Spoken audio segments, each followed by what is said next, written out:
Ladies and gentlemen, let me tell y'all something right now. The fastest way to lose yourself is to keep trying to please everybody else. You got one life, just one, and you're going to spend it tiptoeing around people who ain't even rooting for you? Nah, we ain't doing that today. Stop seeking approval from people who don't matter. This one truth can change a life if you let it. From the moment we're born, we're taught to look outside of ourselves for validation. We want our parents to clap when we walk, our teachers to nod when we answer, our friends to cheer when we fit in. But what starts as innocent encouragement turns into a lifelong habit of people pleasing. It creeps into how we dress, how we speak, what we choose to pursue, and even who we pretend to be. Before you know it, you're living a version of your life filtered through the eyes of other people who don't even carry the weight of your dreams. The craziest part, most of them aren't even thinking about you. That's right. While you're obsessing over how they'll perceive you, they're too busy worrying about themselves. It's a game you can't win because the rules are always changing and the players don't even know the scoreboard. You could be doing your best and they'll still find something to criticize. You can water yourself down to be more acceptable and they still won't accept you fully. Seeking approval from people who don't matter is like chasing a shadow. You run fast to try hard at being further, and it never becomes something solid. You'll never feel seen because you're not being you. You're being what you think they want. That kind of life is not only exhausting, it's soul suffocating. It's waking up every day and performing instead of living. It's measuring your worth based on the applause of people who wouldn't care if you disappeared tomorrow. Approval is addictive. When we get it, we feel validated for a moment, but when it disappears, and it always does, we feel lost again. So we go back for another hit, like addicts in need of a fix. That's not freedom. That's a prison with invisible bars. The problem is most of us don't even realize how deep we're in. We think we're just being considerate or humble or normal, when in reality we're terrified of disapproval. But what's worse, the sting of someone not liking you or the lifetime of not liking yourself because you never gave yourself a chance to be real. When you stop seeking approval from the wrong people, you make room for the right ones to find you. People who see you for who you are, not for what you can perform. People who respect your truth, even when it's inconvenient or different. But more importantly, you start to approve of yourself. You look in the mirror and recognize the face staring back. You stop twisting yourself into a version of someone else's expectations. You speak from your core instead of your fear. You take up space. You walk with the kind of confidence that says, I'm not for everyone and I don't have to be. That's the shift. That's the freedom. When you truly stop chasing approval, the power dynamic flips. You no longer need a crowd to validate your voice. You don't wait for permission to start, to speak, to dream. You begin moving like someone who knows their own worth, not because the world handed it to you, but because you finally decided to claim it. You realize that being misunderstood doesn't mean being wrong. That silence from others doesn't mean your value has decreased. That being disliked is not a death sentence. It's just a signpost that you're finally walking your own path. Fear is natural, but courage is a decision. Fear is not something you can escape. It lives in everyone, from the boldest leaders to the quietest dreamers. It's that voice in the back of your head that whispers worst case scenarios, magnifies risk, and reminds you of every failure you've ever had. It's the instinct that tells you to hold back, stay safe, and play small. The problem isn't fear itself, It's what we do with it. Fear is just information. It's your brain trying to protect you from pain or embarrassment or disappointment. But courage, that's something else entirely. Courage is what you choose when fear is present. Courage is not the absence of fear. It's action in spite of it. Most people wait to feel brave before they act, but that moment rarely comes. If you wait until you're not scared, you'll wait forever. The truth is, courage comes after the step, not before. You make the move and then you feel it. You speak up and then you realize your voice was strong enough. You take the leap and then you see the net that was never going to appear until your feet left the ground. The people we admire most, the ones who start businesses, walk away from toxic situations, speak truth to power, chase huge dreams, they didn't start fearless. They started fed up. Fed up with holding back, fed up with shrinking, fed up with waiting for permission. They had fear in one hand and faith in the other, and they chose to move anyway. Every courageous act begins with that choice. It's not about having all the answers. It's about trusting yourself to figure it out along the way. Courage doesn't mean you know what's going to happen. It means you're okay not knowing. It means you trust that whatever comes next, you'll survive it, learn from it, and grow through it. Fear often disguises itself as logic. It'll sound smart. It'll say, this isn't the right time. Or what if you fail? Or you don't have enough experience. But behind all that logic is a scared version of you, just trying to avoid rejection or judgment or pain. You have to learn to separate the signal from the noise. You have to realize that the presence of fear is often proof that you're stepping into something meaningful.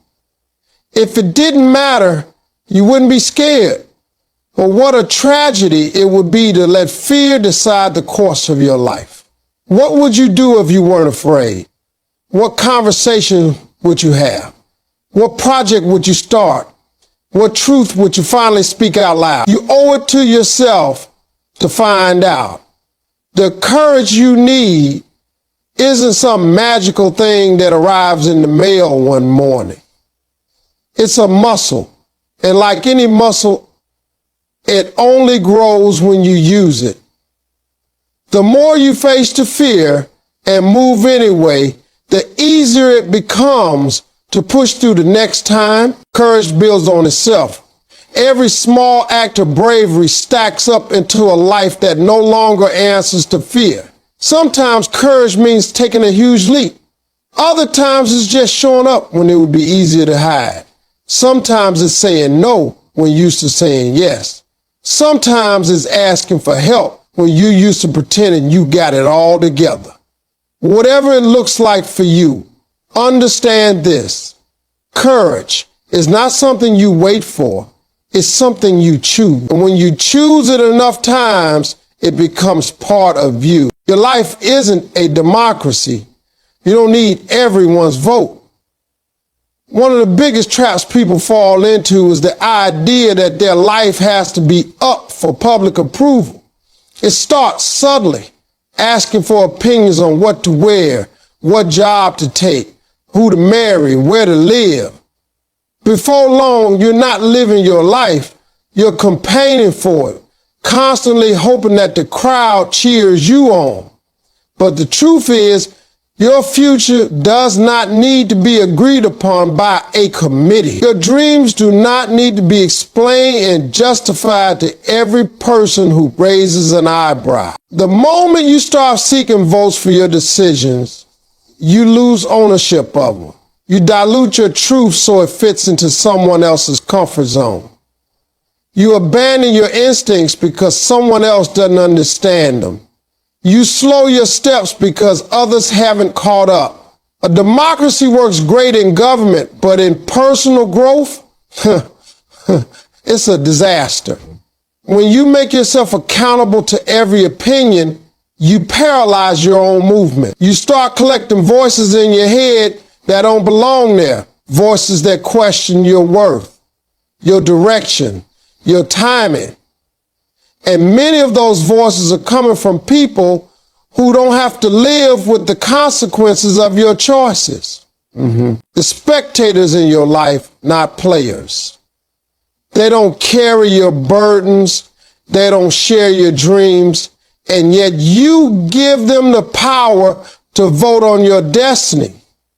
It's a trap rooted in fear. Fear of judgment. Fear of rejection. Fear of disappointing people you care about, or even people you barely know.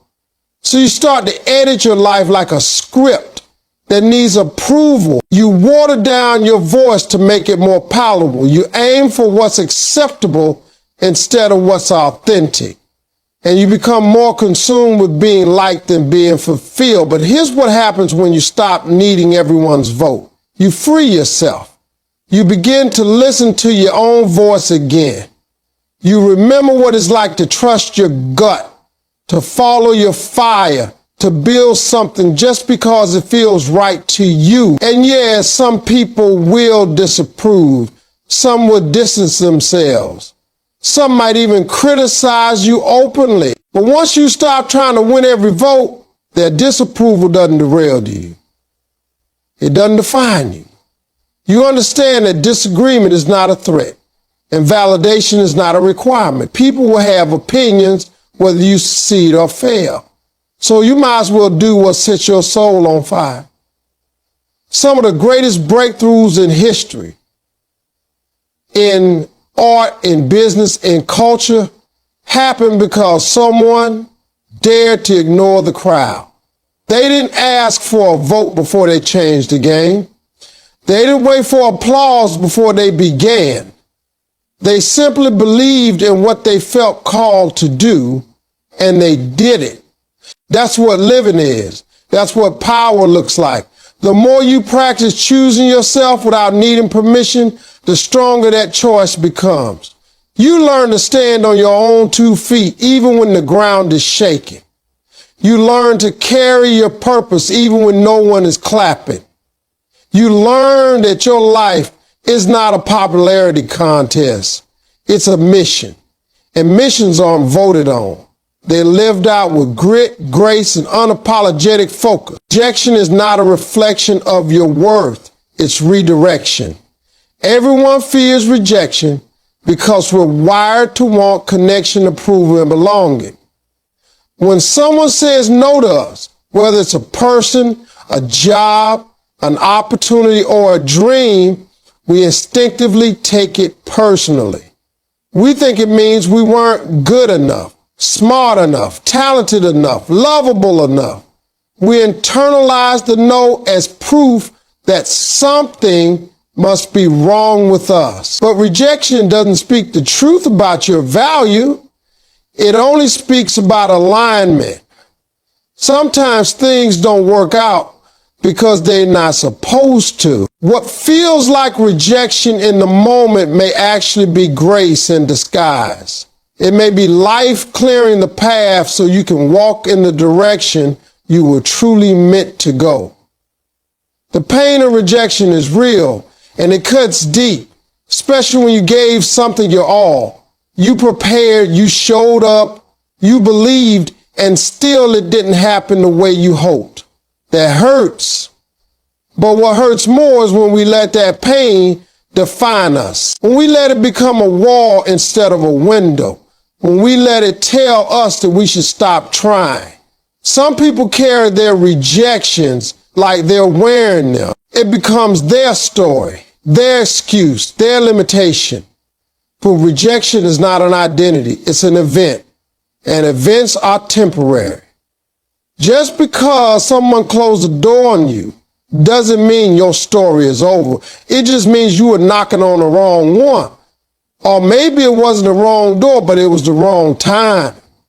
Rejection has a way of forcing you to pause, to reevaluate, to refocus. And in that space, something powerful can happen. You gain clarity. You develop resilience. You start to see that what you thought you wanted may not have been what you truly needed. The world is full of people who were told no and still made it. Authors whose manuscripts were turned down dozens of times before one publisher said yes. Artists who were ignored, laughed at, dismissed until someone finally saw their vision. Entrepreneurs who failed again and again before finally finding their breakthrough.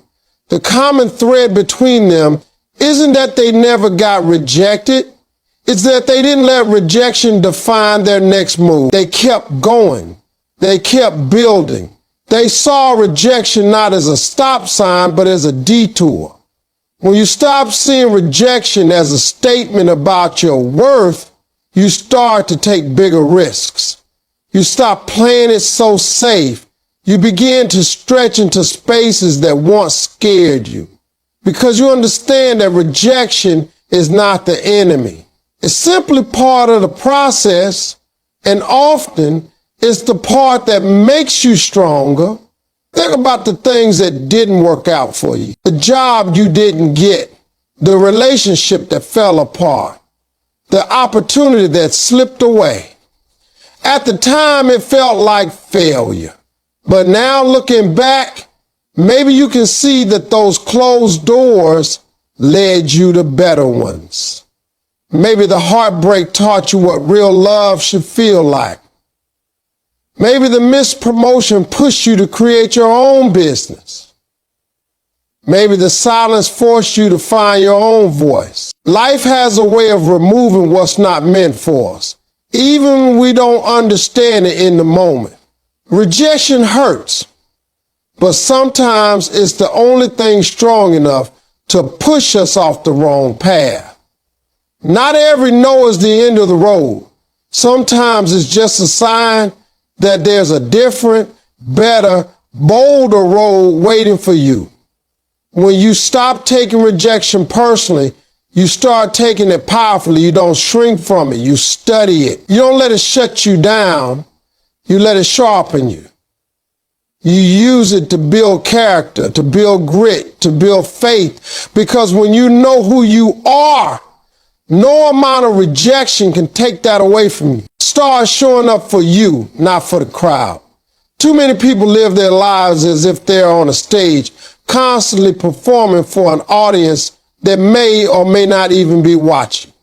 They shape their choices, their words, their dreams around the opinions and expectations of others, hoping to be liked, accepted, or admired. But when you live like that for too long, you lose touch with who you really are. You forget what you want, what you believe, and what you need. You wake up every day responding to someone else's idea of success, someone else's version of happiness. And before long, you become a stranger to your own soul. There comes a point where you have to stop living for applause and start living with alignment. That means making choices based on what's right for you, not what looks impressive, not what earns the most praise, not what fits the mold, just what speaks to your heart and your purpose. It's not selfish to prioritize yourself. It's not arrogant to believe your life should feel meaningful to you. In fact, it's necessary because you are the one who has to live with the consequences of your decisions. The crowd doesn't carry your regrets. The audience doesn't walk through your pain. They're not there when the lights go down and the room gets quiet. That's all on you.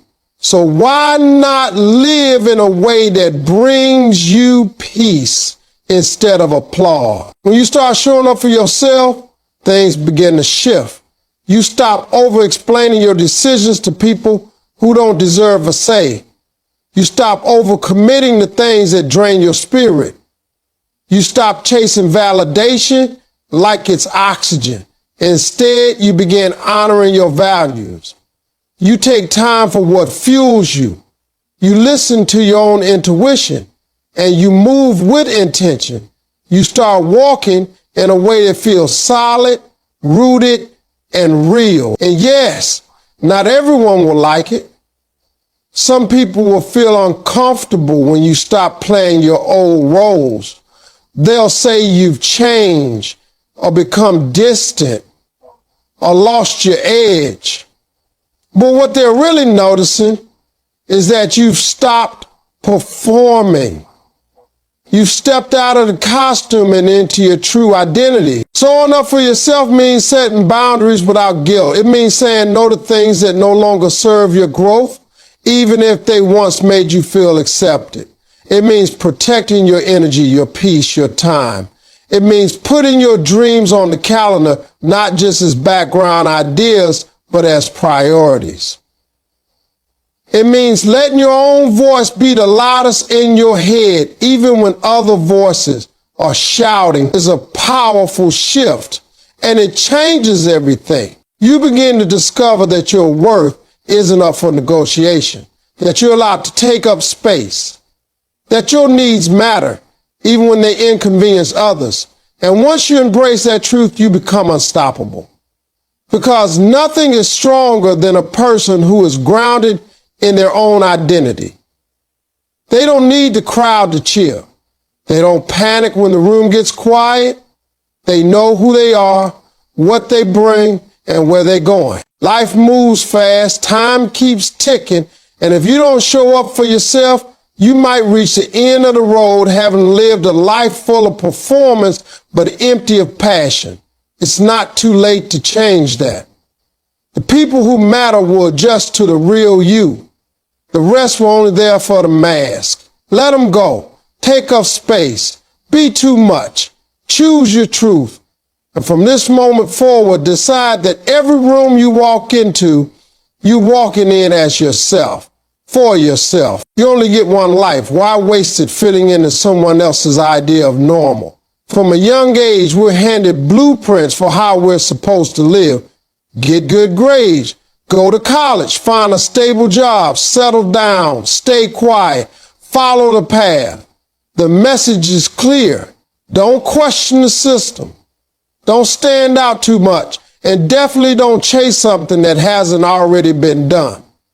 But what if that version of life doesn't fit you? What if the so-called normal everyone praises feels too small for your spirit, too dull for your creativity, too tight for your ambition? Normal might work for some people, but it doesn't mean it has to be your role. Trying to fit into someone else's idea of what life should look like is like trying to wear shoes that aren't your size.